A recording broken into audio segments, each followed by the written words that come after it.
Por la gracia y la misericordia del Señor, hermanos, en esta serie o en esta exposición secuencial del libro de Hebreos ya nos encontramos en el capítulo 7 y hasta aquí el Señor nos ayudó. Podemos decir eso con total franqueza y con total propiedad.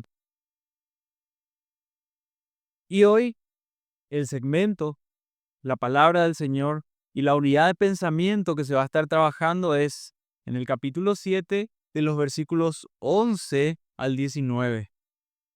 Y leo para ustedes la palabra del Señor. Hebreos 7, 11 al 19.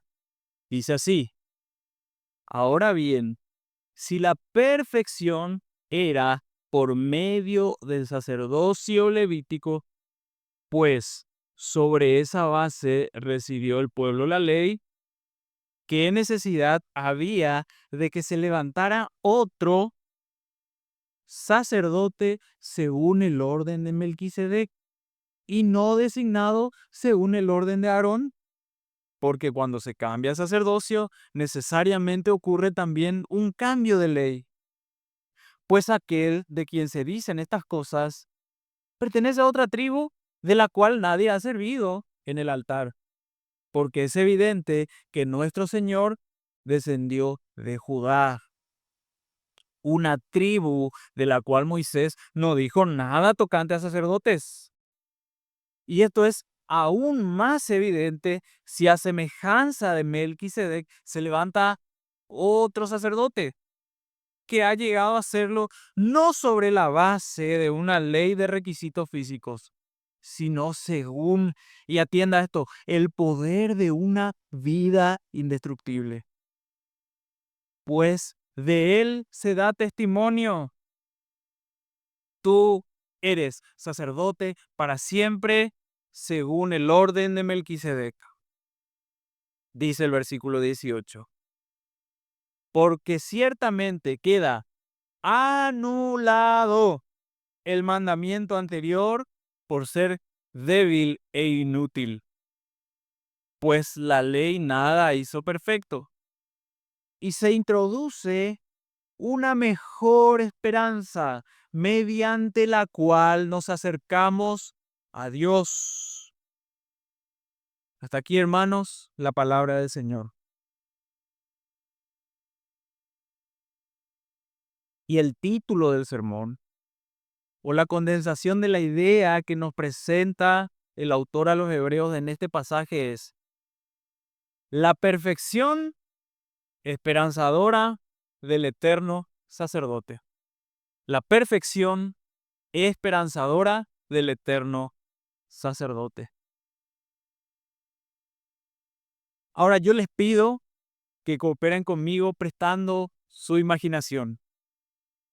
Imagine un puente antiguo usado durante siglos para cruzar un río. Al principio funcionaba muy bien, pero con el tiempo, ¿saben qué? Comenzó a mostrar grietas y debilidades. Y finalmente se volvió intransitable ese puente. Para cruzar de manera segura se necesita un nuevo puente más sólido y permanente.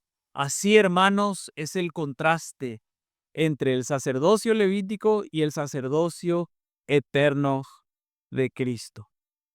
La carta a los hebreos se ha escrito a cristianos de trasfondo judío que por la persecución y por la marginación de los connacionales judíos se encontraban tentados a abandonar el cristianismo, a abandonar la fe del Hijo de Dios y volverse atrás al judaísmo. Esa era la tentación que experimentaba la audiencia original de estos versículos. Sin embargo, el autor a los hebreos, inspirado por el Espíritu Santo, les muestra la luz verdadera, les muestra que Cristo es superior a todas las figuras y sombras a las cuales apuntaba el Antiguo Testamento y que Él es la realización misma de todas las profecías, de todas las sombras y de todos los tipos ¿Por qué hace eso? Para que ellos no se vuelvan atrás, que no apostaten, sino que vean a Cristo, a Él como el puente, como el Salvador, como aquel que estableció y selló con su sangre el nuevo pacto. Entonces, hermanos, el autor a los hebreos en este pasaje invita a cruzar ese puente nuevo, dejando atrás el sistema antiguo y confiando plenamente en ese nuevo sacerdote que es Cristo, el único capaz de llevarnos a la perfección y darnos acceso directo a Dios. Y para nosotros poder entender el efecto que tenía este pasaje en la audiencia original, nosotros necesitamos contextualizarnos un poco. Hoy, siglo XXI, nosotros, 2000 años después de que se escribieron estos pasajes, quizás no tengamos la contextualización suficiente para nosotros dimensionar qué efecto tuvo esto en la audiencia original, qué efecto tuvo esto en esos cristianos judíos de trasfondo, digamos, hebreo, y por qué les impactó. Para ellos, hermanos, el sacerdocio levítico, bien, por lo que dice las Escrituras, estaba establecido por el linaje arónico. Sí, Señor. Dios estableció el sacerdocio levítico a través de Aarón y de sus descendientes. Eso está en Éxodo 28:1. No hace falta que lo busquen. La tribu de Leví, hermanos, estaba apartada para el servicio en el tabernáculo y luego en el templo. Y su rol crucial, ¿saben cuál era? Ofrecer sacrificios por el pecado del pueblo y mediar entre Dios e Israel. Ese era el oficio de ellos. Y justamente el libro de Levítico nos muestra cómo Dios estableció este sacerdocio con normas escritas. Por ejemplo, Levítico 9:7 dice: Entonces Moisés dijo a Aarón: acércate al altar y ofrece tu ofrenda por el pecado y tu holocausto para hacer expiación por ti y por el pueblo. ¿Vieron? Este versículo nos muestra que incluso el propio sumo sacerdote necesita expiación para interceder por otros. Esto ya muestra algo, la imperfección del sacerdocio levítico. Los sacerdotes eran pecadores y saben que también eran temporales. Ellos morían, hermanos. Ahora, con esta base, avancemos en el texto de Hebreos para ver por qué Cristo introduce un nuevo y mejor sacerdocio. Veamos cómo Cristo, como sumo sacerdote, según el orden, escuche bien, de Melquisedec, inaugura un nuevo y definitivo camino hacia Dios, anulando el antiguo sistema y ofreciendo una esperanza firme y eterna para su pueblo. Y la primera idea o primer pensamiento que vamos a ver en el sermón es, uno, la necesidad de un nuevo sacerdote. Y en el versículo 11, nosotros vemos cómo se introduce el problema.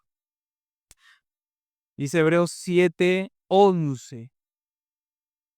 Ahora bien, si la perfección era por medio del sacerdocio levítico, pues sobre esa base recibió el pueblo la ley, ¿qué necesidad había de que se levantara otro sacerdote según el orden de Melquisedec y no designado según el orden de Aarón? En otras palabras, si el sacerdocio que estaba establecido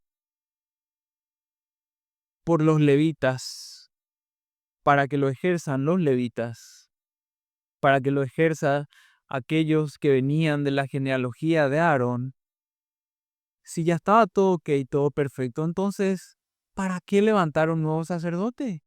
Según el orden de Melquisedec. Ahora, hermanos, perfección. no nos confundamos. Perfección no se refiere a una moralidad absoluta. Nosotros sabemos que nadie es perfecto delante de la ley del Señor, sino que se refiere más bien a la restauración plena de la relación con Dios.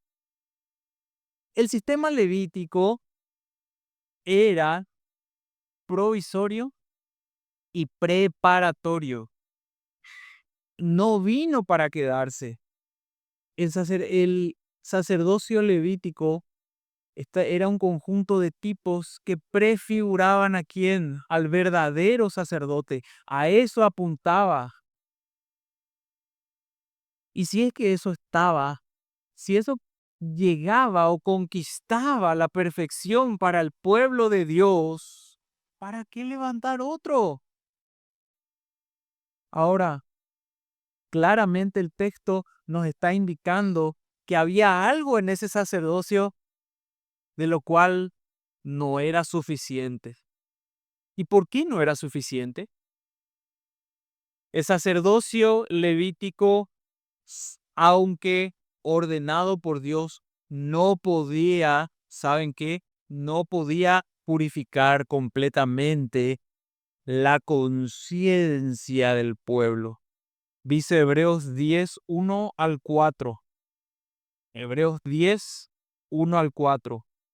Pues ya que la ley solo tiene la sombra de los bienes futuros y no la forma misma de las cosas, nunca puede, por los mismos sacrificios que ellos ofrecen continuamente, año tras año, hacer perfectos a los que se acercan. De otra manera, no habrían cesado de ofrecerse, ya que los adoradores, una vez purificados, no tendrían ya más conciencia del pecado, pero en estos sacrificios hay un recordatorio de pecado año tras año, porque es imposible que la sangre de toros y de machos cabríos quite los pecados. ¿Vieron cómo no tenía un poder definitivo? Por lo tanto, se necesitaba un sacerdocio que no tenga debilidad. Se necesitaba un sacerdocio definitivo que limpie para siempre la conciencia de pecado del pueblo. Y era necesario este cambio de sacerdocio. Año tras año, año tras año, año tras año, el sacerdote tenía que ofrecer sacrificio por el pecado y además por sí mismo y por el pueblo. Pero hermanos, ahí no se resolvía la raíz del problema, que es el corazón humano. Repetía y repetía el sacrificio, pero el problema subsistía y subsistía. El corazón, el pecado, y no se podía traer reconciliación definitiva. Entonces, este cambio era necesario. Este cambio no solo implica también un nuevo sacerdote, sino también implica un cambio de ley, como se nos dice en el versículo 12. Dice el versículo 12, por cuando se cambia el sacerdocio, necesariamente también un cambio de ley. Ahora, hermanos, no se atemorice. Esto no significa que la ley moral de Dios, los preceptos, los mandamientos, el decálogo, quede completamente atrás.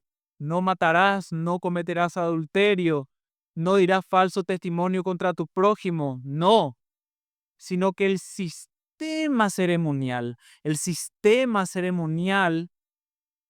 ligado al sacerdocio, ya no tiene cabida, porque fue, ¿saben qué? Reemplazado por un nuevo y mejor sacerdocio, por un nuevo y mejor representante, que es el eterno sacerdote, Cristo Jesús, Señor nuestro.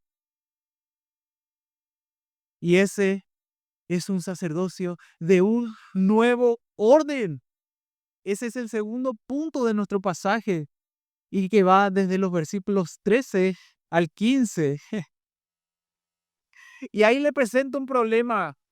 ¿Qué dice la ley en relación a quién debe ser el sacerdote del pueblo de Dios? ¿Qué dice la ley? La ley dice que debe ser descendiente de la tribu de Leví, de los hijos de Aarón. Pero este nuevo sacerdote pertenece a otra tribu, la tribu de Judá. Porque aquel de quien se dicen estas cosas pertenece a otra tribu, dice nuestro texto. El autor de Hebreos continúa aclarando por qué el sacrificio fue insuficiente. El sacerdocio de Cristo no proviene de la tribu de Leví, sino de la tribu de Judá. Y este es el punto crucial. El sacerdocio levítico establecido por la ley solamente podía ser desempeñado por los descendientes de Leví. Estaba limitado físicamente a eso, una tribu particular del pueblo de Israel. Ahora, repito, Cristo no pertenece a esa tribu. ¿Saben qué señala esto? Una transformación radical en el acceso de los hombres a Dios, que ya no se basa en linaje humano, sino en la voluntad soberana de Dios que estableció un sacerdote según, ¿saben qué tribu? En la tribu de Judá, pero con un orden superior que es la tribu, perdón, que es el orden de Melquisedec, sin genealogía y sin fin. Melquisedec, rey de Salem, él era sacerdote y era rey. De la tribu de Leví venían los sacerdotes, de la tribu de Judá venían los reyes. Melquisedec era sacerdote y era rey y no tenía principio ni fin descrito en la Escritura. La persona de Cristo es sacerdote y es rey y no tiene principio y no tiene fin. Por eso puede ser sacerdote para siempre, sin semejanza y sin semejanza al pecado y a la limitación física de los sacerdotes que año tras año ofrecían sacrificio y que morían. Cristo es un sacerdote que nunca muere. ¿Y qué significa este cambio? Versículo 14. Porque es evidente que nuestro Señor descendió de Judá, una tribu de la cual Moisés no dijo nada tocante a sacerdotes. Nada. Es evidente que Cristo surgió de la tribu de Judá. Cristo no es un sacerdote común. Su sacerdocio no depende de una descendencia física, sino de un orden superior. Y alguno puede levantarse y decir, ¿y quién autoriza?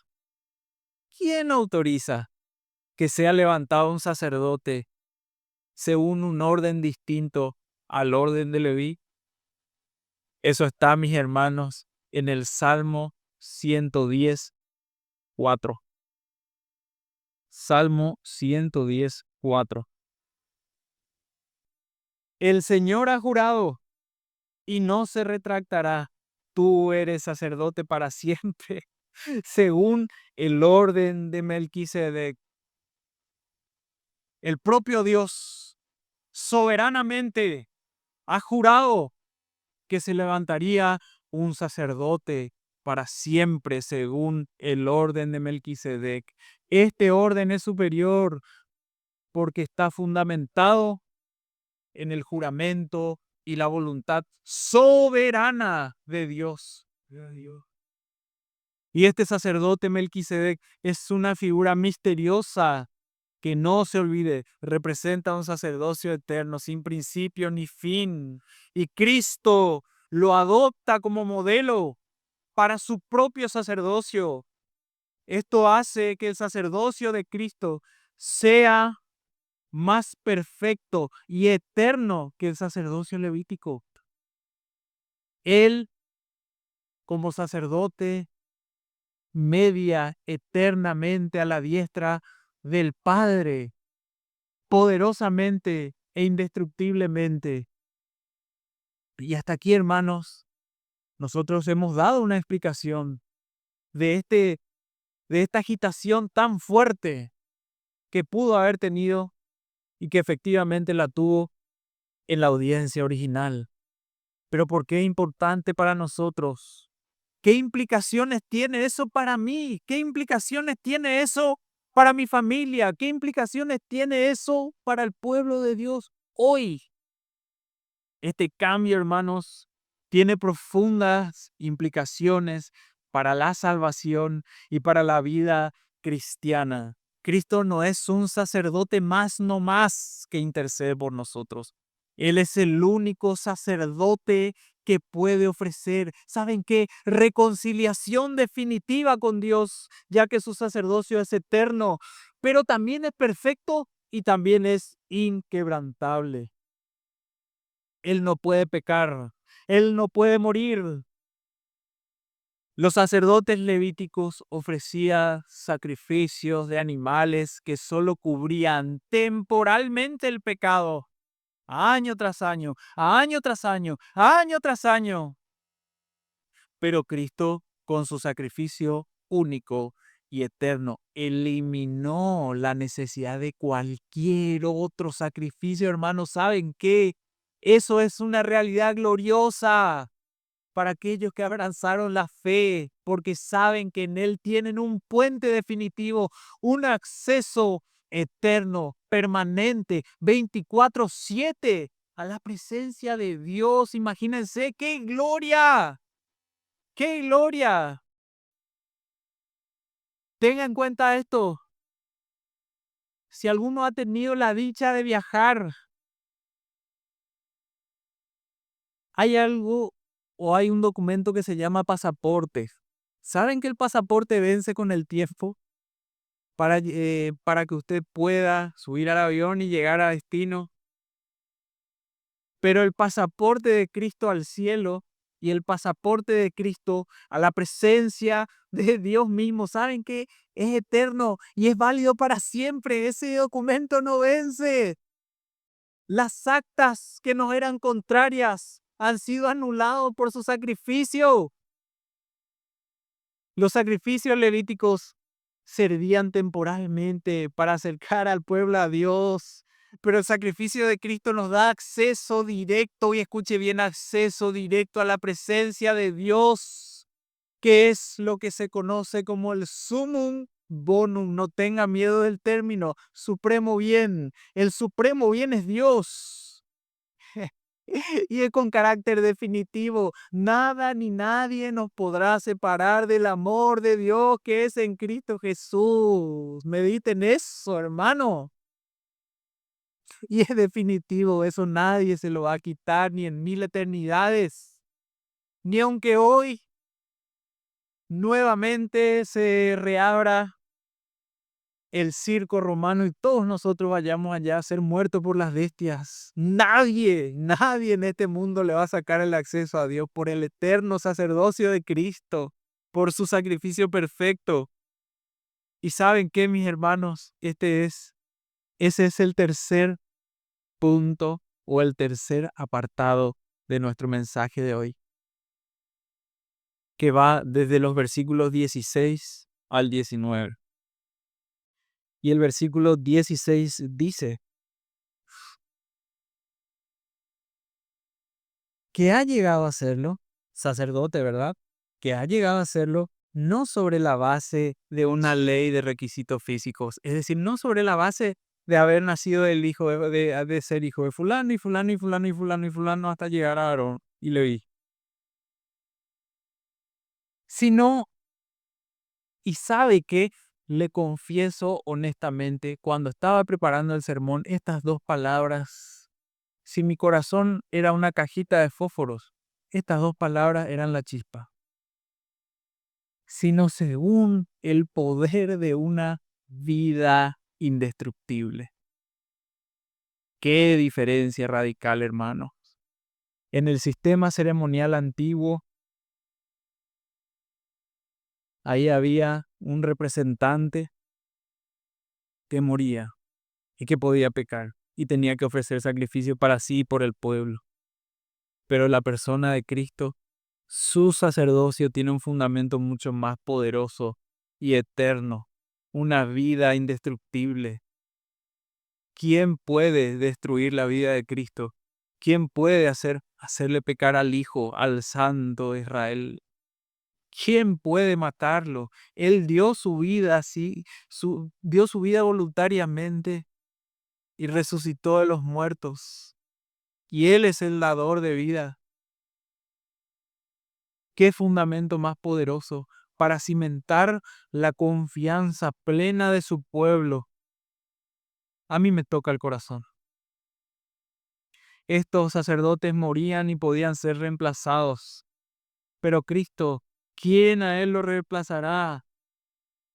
El versículo 17 dice así: pues de Él se da testimonio, tú eres sacerdote para siempre según el orden de Melquisedec. Cristo es sacerdote para siempre según un orden muy superior, confirmando esta naturaleza eterna y superior de su sacerdocio. Y esa es la esperanza viva. Esa es la esperanza viva que tiene que inflamar el corazón del pueblo.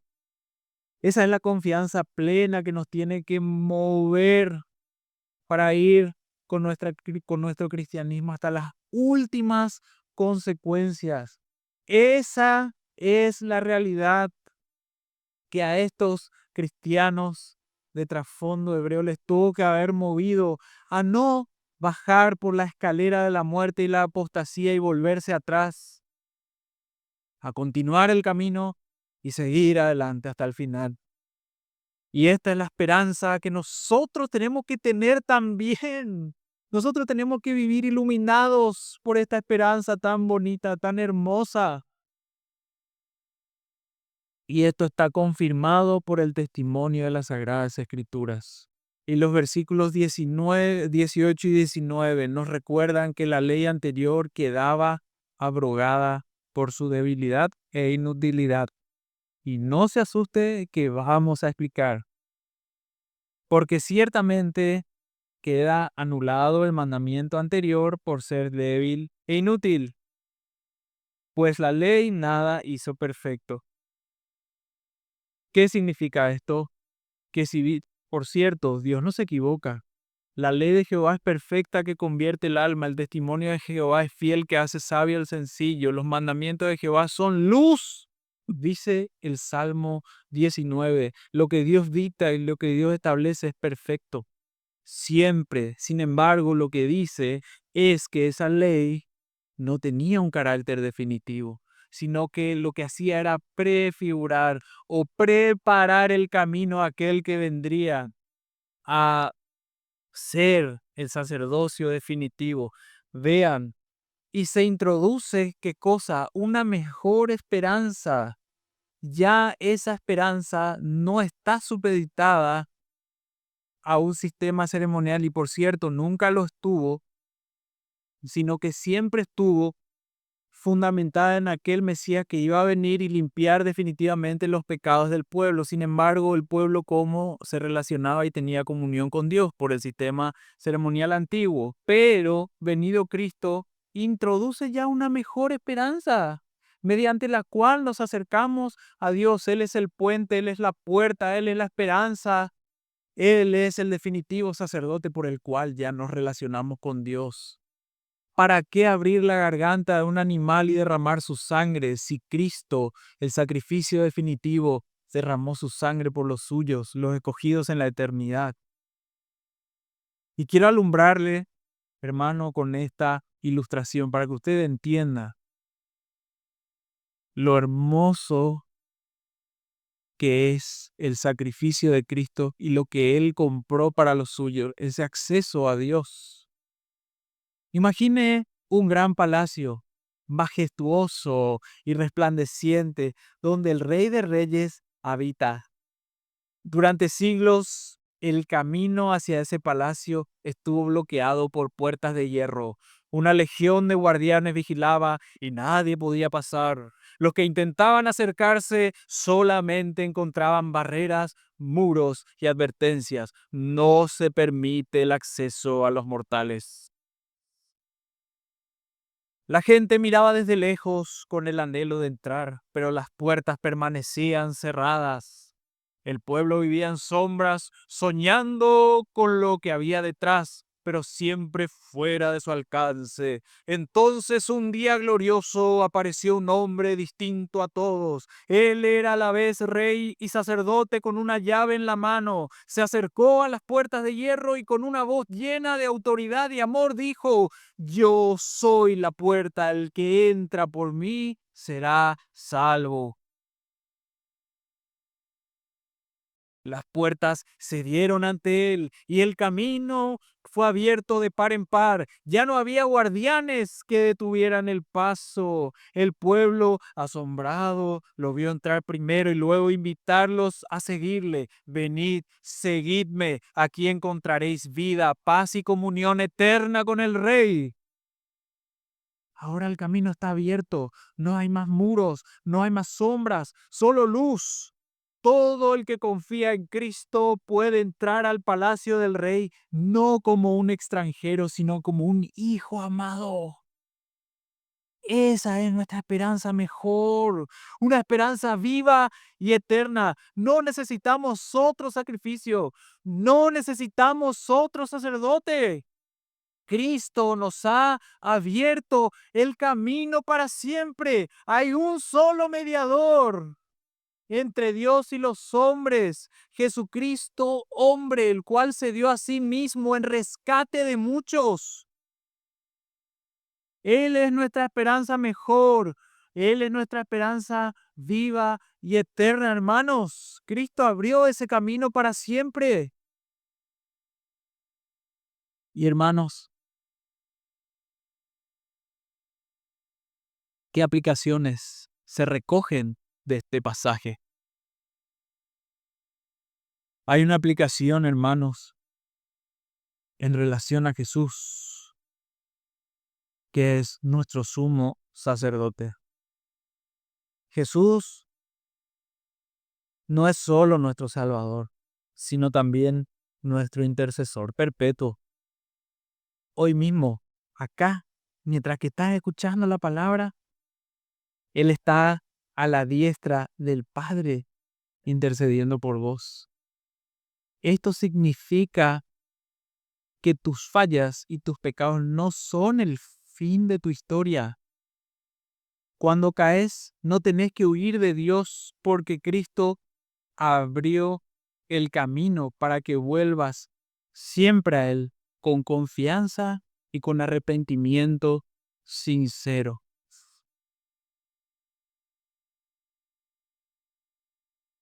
¿Qué hacemos con esas culpas que son como una pesada mochila de piedras? Descansá en la obra completa de Cristo. El camino está abierto. Orá, confía y disfrutar de esa libertad en Cristo.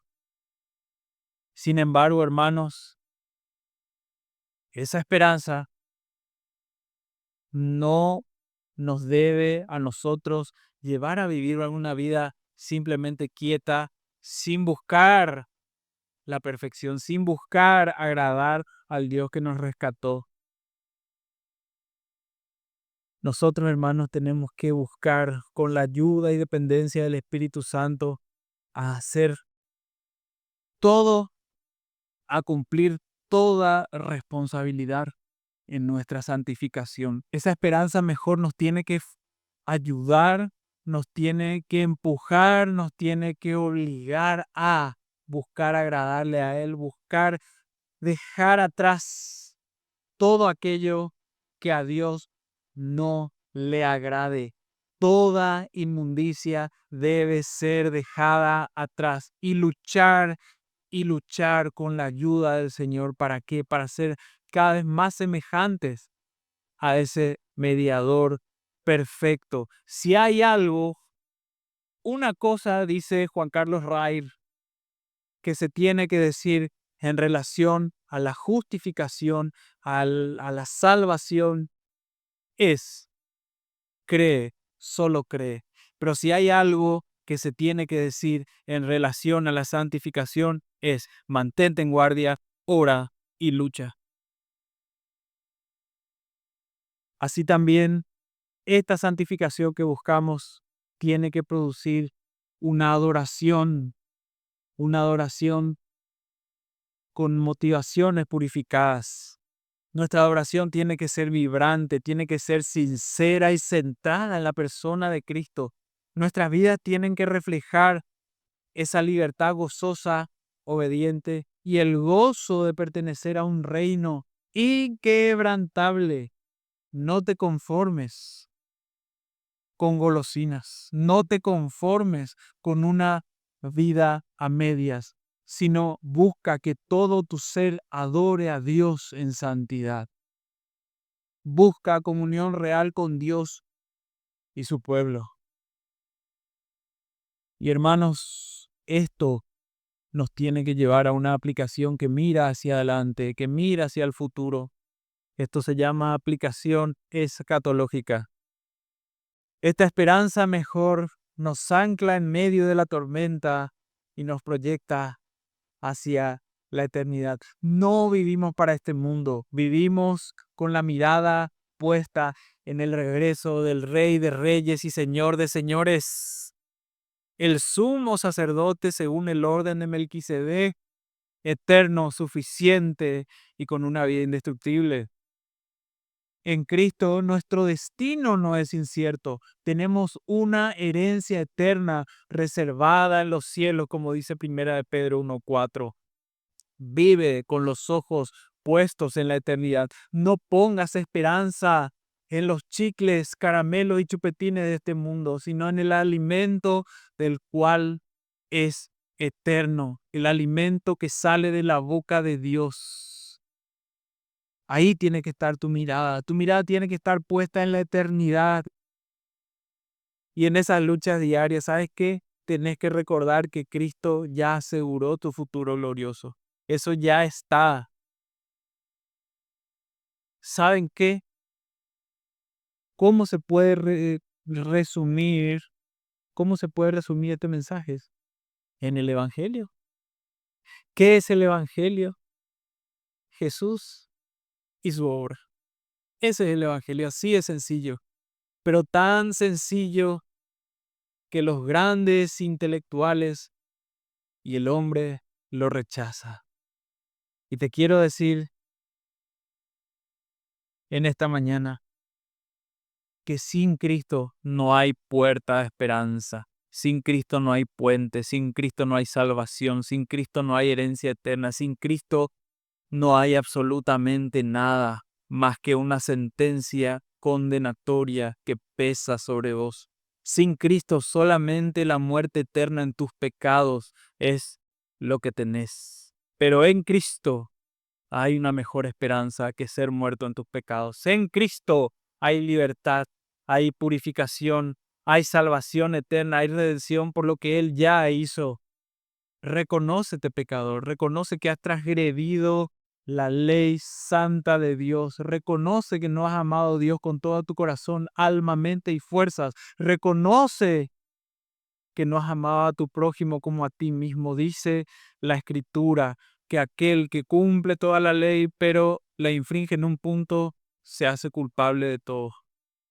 Así que te exhorto, arrepiéntete de tus pecados, cree en la obra salvadora de Cristo y te aseguro que tendrás vida eterna. Tus pecados serán borrados y vas a ser, una vez que cierres los ojos para siempre, vas a ser abrazado por los santos ángeles y llevado a su presencia. Eso te lo garantizo por el testimonio de las Escrituras que dicen que todo aquel que cree no será avergonzado. Esta es la palabra del Señor.